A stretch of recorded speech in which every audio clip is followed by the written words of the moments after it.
ఏపీలో ఎన్నికలకు కౌంట్డౌన్ కొనసాగుతోంది. ఎన్నికల కోడ్ అమలులోకి వచ్చింది. 3 పార్టీల ఎన్డీఏ కూటమి తొలి ఎన్నికల సభ నిర్వహించింది. జగన్ తిరిగి అధికారం నిలబెట్టుకోవడం పైన కసరత్తు వేగవంతం చేశారు.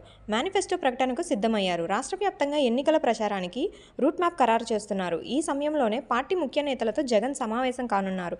కీలక నిర్ణయాలు తీసుకునే అవకాశం కనిపిస్తోంది.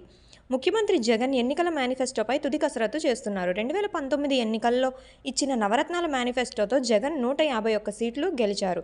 ఇప్పుడు తిరిగి అధికారం దక్కించుకోవాలనే లక్ష్యంతో వ్యూహాలు అమలు చేస్తున్నారు. అందులో భాగంగా అద్దంకి సిద్ధం సభలో త్వరలోనే ఎన్నికల మేనిఫెస్టో ప్రకటిస్తానని జగన్ వెల్లడించారు. చేసేవి మాత్రమే తాను చెప్తానని క్లారిటీ ఇచ్చారు. 2019 ఎన్నికల్లో ఇచ్చిన మేనిఫెస్టోలో 99% హామీలు అమలు చేశామని చెప్పారు. దీంతో ఈసారి మేనిఫెస్టోలో జగన్ ఎలాంటి హామీలు ఇస్తారనేది రాజకీయంగానూ ఆసక్తి పెంచుతోంది.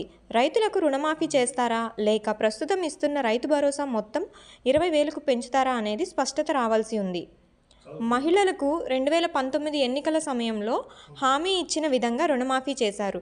తిరిగి ఇప్పుడు డ్వాక్రా మహిళలకు ఆర్థికంగా చేయూత అందించేందుకు ప్రతి ఏటా ఆర్థికంగా మేలు జరిగేలా కీలక నిర్ణయం ఉంటుందని అంచనా వేస్తున్నారు. అదేవిధంగా ప్రస్తుతం ఇస్తున్న పెన్షన్ 3,000 నుంచి 4,000కు హామీ ఉంటుందని సమాచారం. దీంతో పాటుగా ఈసారి యువతకు సంబంధించి ఆసక్తికర హామీ ఉంటుందని తెలుస్తోంది. మేనిఫెస్టో ఈ నెల 20న ప్రకటించాలని ముహూర్తంగా ఖరారు చేశారు.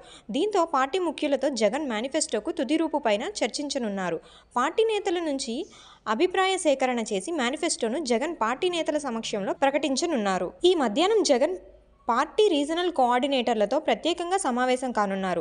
ఇప్పటికే ఎన్నికల షెడ్యూల్ రావడంతో జగన్ బస్సు యాత్ర ద్వారా ఎన్నికల ప్రచారానికి సిద్ధమవుతున్నారు. రోజుకు 2 నియోజకవర్గాల్లో యాత్ర తొలి 20 రోజులు ఉండేలా ప్లాన్ చేస్తున్నారు. గోదావరి జిల్లాల్లో భారీ బహిరంగ సభకు నిర్ణయించారు. ఈ సమావేశంలో ఎన్నికల ప్రచారం, అభ్యర్థులతో సమన్వయం, పార్టీ మేనిఫెస్టోపై గడప గడపకు తీసుకెళ్లే కార్యాచరణ పైన జగన్ రూట్ మ్యాప్ ఖరారు చేయనున్నారు. ప్రతి అభ్యర్థి తమ నియోజకవర్గ పరిధిలో ప్రతి ఇంటికి వెళ్లేలా జగన్ దిశానిర్దేశం చేస్తున్నారు. ఈ రోజు సమావేశంలో జగన్ కీలక నిర్ణయాలు ప్రకటించే అవకాశం ఉంది.